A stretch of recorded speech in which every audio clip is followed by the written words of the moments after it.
At first, this game looks really simple, until you're about 5 hours in and trying to automate multiple production lines. I thought this game would just be very easy and relaxing, and it pretty much is. However, it soon became really addictive too, but in a very fun way. Completing quests, earning money, and researching new items was just the start. The fundamental gameplay involves mining, processing, building, automating, and then scaling the whole operation. The best bit is that the complexity ramps up, so it keeps you hooked the whole way through. So here's my journey of trying to build my own rocket in this game, and thank you to the developers for sponsoring this video. You can get a free demo of this game right now on Steam, and the full release will be coming soon if you want to wishlist that on Steam as well. At first, I was just messing around and having fun, placing a few basic machines. After I was done using conveyor belts to move around in circles, I got a small automated system up and running. Little did I know that this would foreshadow a much larger operation later on. Before long, it was time to head into the town so that I could complete some research and unlock some better machines. However, I got a letter which immediately changed my goal. That's because I learned that a new backpack could now be bought from the general store. Like the latest smartphone that I don't need, I knew I had to buy this immediately. However, when I saw the price tag, my heart sank, though only briefly. This old man here promised me money for completing a few quests, and now my life's purpose was suddenly obvious: to earn 3,000 coins and buy that backpack. This would not be easy. First, I had to make some quite expensive items. I then had to carry all of these heavy items to the far corners of the world in an epic adventure that would take years to complete. And by years, I mean about 10 minutes in real life. Finally, having completed all of these quests, I now had enough money to buy all kinds of things, but not the backpack. However, I did get these cool and useful gloves. Just make sure you drag them over to equip them, because it took me way too long to figure that out. The sun set on another day, and I went to bed dejected, dreaming about the backpack that I would never have. However, before I could sleep, I had a chat with my auntie about tennis balls, as you do. And this led to a dog joining us. So today was not a bad day after all, because we now have a lovable pet who follows us around. Plus, it gave me something I could do with all the tennis balls that I've been picking up. And after a game of fetch, it really was now time to sleep. The following day, the weather dampened my spirits, but not for long. A job board had been put up in the town, which meant that I could take jobs and earn money whenever I wanted. The backpack dream was reignited. Each job shows the task and the reward, and new jobs are posted daily. So I took every job available and set to work. Going around and completing the jobs was fun and gave me some useful rewards, including, of course, some money. Before long, I had more than enough for the backpack, which greatly improved my inventory size. So as you can see, I've technically completed the demo, but I'm just kind of ignoring that and clicking this button down here to keep continuing with playing. Now, this backpack is super useful because, as you can see, we've got a ton of things automated. And this is actually just one of like 3 areas I have. So let me show you some of the stuff I've been doing. So first up, what we have are the miners over here, and they will automatically mine resources. So we've mined the coal here, and this is getting a little bit lower, but there's still plenty left. Some of the resources over here, though, like the copper and that, are now gone entirely, which is good. Obviously, we're putting that all to work. You can see over here, we're mining stone, over here, iron, and that's being set up in a lot of different places. Now, on top of that, we're automating the production for all kinds of things. So we've got different, like, we got this here as a level 1 assembler, but then down here, we have some level 2 assemblers, and they take a couple of different inputs to produce things. And I'm basically able to store a ton of different useful items. Like, for example, over here, we're making up these small motors, and we're automating that. But if we go down to our second area, then there's even more automation. We've got bearings, we've got gears. I mean, you guys get the picture. One really cool thing, though, is the furnaces at level 2 that we've got here, where we can automatically mine stuff. So, like, coal is automatically input, as is the iron over there, and then the iron bars are just produced automatically. Then we have these things, which are so cool. These are splitters. So you see we've got an A point and a B point, and at the moment it's on no limit, but I'm going to change that to every second item. So what that means is, as these iron plates are produced, one will go into the storage that we have over here for it, and the other will be picked up by the splitter and put on a conveyor belt.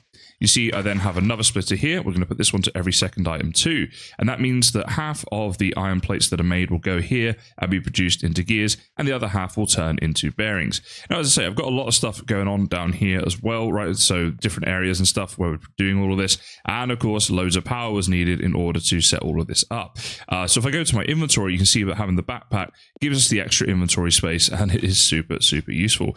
So far, this is like the mid-game level of automation and also power generation. In fact, let me show you all the power that we've got. So just up here, we have this long line of copper being brought down here. Actually, there's a really cool thing I need to show you. But yeah, you can see all of these little windmills that we've got right here to produce power, all of these turbines and stuff. And that's coming from this large operation here of all this copper that we're producing. So yeah, I'm shipping it all down this way. But what I did is I used one of these things. This is an underpass, and this is so cool. So you can see here the line of it it, this is the direction that it goes. And it means that it goes underneath all of these machines, and then it pops up. It's going to be hard for you guys to see, actually. Oh, running into a pole. There's so much going on here. So it comes up here. There you go. Then it goes onto this conveyor belt, where it is then turned into iron bars, copper bars, and so on. So yeah, this is my mid-game automation, but we're now going to carry on with the story and see how far we can get. I am in the demo version. Let's see how far we can push it. Progressing through the story, we were able to fix up the silo. This is, of course, where the rocket will eventually be built. Our aunt was mad at us at first, but she then helped us to open up the big silo doors. And that brings us quite nicely into the late game. So in the top left, you can see that we're currently doing some research, and I'll just show you the way that I've automated a few things and what's like possible with this game. So I need heat sinks. I need 200 of those, and I'm closing in on it, as you can see. But what I've got here is this here is a splitter, and right now it's taking every copper bar and putting it over here to then be turned into heat sinks in the assembler, because I need those.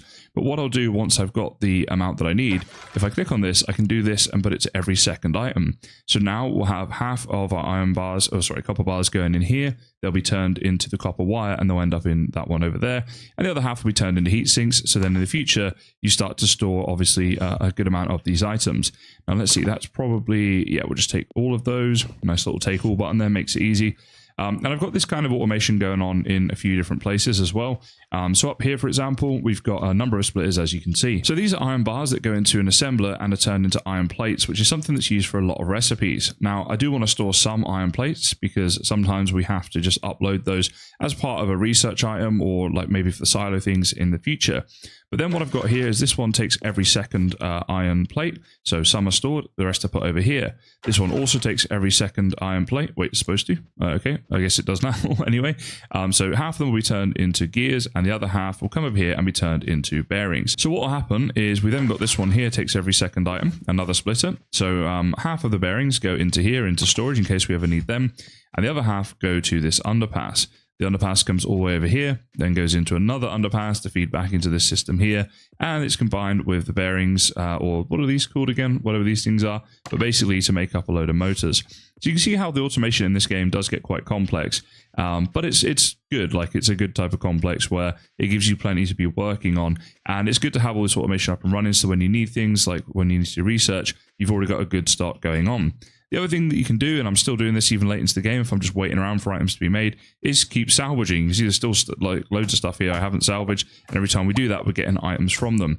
So yeah, pretty complex game. I just want to show some of the automation. As we start setting up other things, like if I go on to crafting, there's a ton of recipes we have unlocked already, and the more we do, I'll just keep you guys posted along the way with all the different items that are in this game and that can be automated and created. So when you have all of the stuff, you just come up to this box here outside the university, and you can just upload it like this. You've got these little vents over here as well, so you can actually automate this using the conveyor belts to just feed things in. It's not something I've bothered to do yet because I haven't really needed to. Like, even with this, it's 400, but by the time you click it, it really doesn't take that long to do, so I've been saving materials on that. But it's nice to have these automation options in the game nonetheless. So I'm just going to head into the university now and see if there is any more research that we can do, because we just finished our last one, so let's speak to Rebecca again. Let's see. We're completely out of items that you can research. Right, okay. So we've done it. We have completed the research in this game. Let's head over to the silo and see if there's anything we can do there. Actually, on the way, though, we do have to go by the jobs board. So I'll look on the jobs board and see if there are jobs available. I guess they're like little side quests that we could potentially be completing. Yeah, there are. So we could be doing some of these if we wanted to. Not sure if I need to, though, like if I need that money. So I'll just leave them there for now. But it's good to know that they are there nonetheless. And we also want to finish that bridge. So maybe I'll do that before I head into the silo, actually. Let's go finish that bridge. Okay, so this here is the broken bridge that I was talking about. And if we go in here, we're about to finish off this project. So I've uploaded all of the stuff there. So it says we completed bridge repair.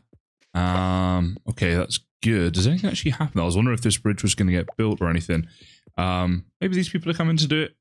Okay, let's have a little watch and see what happens. But the bridge doesn't look any different. It might also be we need to sleep, and it might also be just that it's not in the demo yet, but I wanted to check it out. The final thing I wanted to check was this. This is the observatory, and yeah, that is still closed, unfortunately. So if we go to our map, we're right up here, and you can see this is a really big map. There's all these different areas to explore. So obviously when the full game comes out, there's going to be a ton of stuff like quests and things to explore and that, which is awesome. Now, one thing I'm kind of curious about is going in here and exploring, because if we go in here, we've got these little things, and they kind of attack us. Looks like we can hit them too, though, can we? Yeah, so we can hit them, and we can kind of kill them. Like, what is this stuff? Quartz deposit. Like, I haven't seen anything where I need quartz yet, but that's a brand new material we've got. And there's got to be some uses to that, right? So we can hit these dudes with our hammer, and I'm thinking like the deeper we go in, we might get some really useful things out of this cave. Plus, it's kind of fun to do some exploring. So we can check the minecart, we can take some stuff out of there. So if you see any storage things in this game, like chests, minecarts, whatever, that are placed around, you always want to open them up because there's stuff inside them. Hold on, there's some more quartz over here. Okay, let's grab that one. And I'll head further in and see if there's anything else of use to us. Okay, there's something else here. What was that one? That is amethyst. Okay, so we've got quartz and amethyst now. Again, I'm not sure what these are used for, any of this, because we haven't had any recipes that call for it just yet. But obviously it's in the game for a reason. So it's kind of, oh, what's this? Something new as well here. And a bridge. Okay, so emerald, cool. I'll pick up all of this as well. So quartz and amethyst once again. And let's see what's across the bridge. Yeah, just more of the same, really. More quartz, more amethyst. We will explore this in its entirety, but I think that's pretty much all we're going to find in here. Oh, I was knocked unconscious. Little dudes, they got the better of me. Hold on, in my backpack I still have all this stuff though, and it just respawns me outside of here. So to be honest, it's not even like that big of a deal if we get it wrong like that. It's getting a bit late, so I'll head to bed now, but pretty cool that. It's nice to explore that cave and figure out what that was all about. Okay, so here we are over at the silo. I'm just going to look at a few different things here. It says the terminal doesn't need any parts. This is like, again, vents here where we can input into this, I think, for when we're building the rocket. So the terminal, the servers, they look like they're all done. So I'm not sure if there is anything else we can do around here. I'll keep having a look around a second and just see if there is. Yeah, it looks like all that we can do here has pretty much been done. What we could do, though, is let's go talk to our auntie, because sometimes she will give us another quest. Okay, no quest from her. We've also got this. Now, I haven't really shown much about this. This is Pico. This is our robot. So we had to build him up. He was like needed fixing stuff, which we did. Let's just see if there's anything else going on here. Yeah, no, it looks like he's all done as well. So I think given that this is the demo version of the game, we cannot yet complete the game. We cannot build the rocket. However, if you'd like to see me do that in the future, then please do subscribe and you'll see that on my channel in the future. But for now, thank you so much for watching and I look forward to seeing you guys in the next video.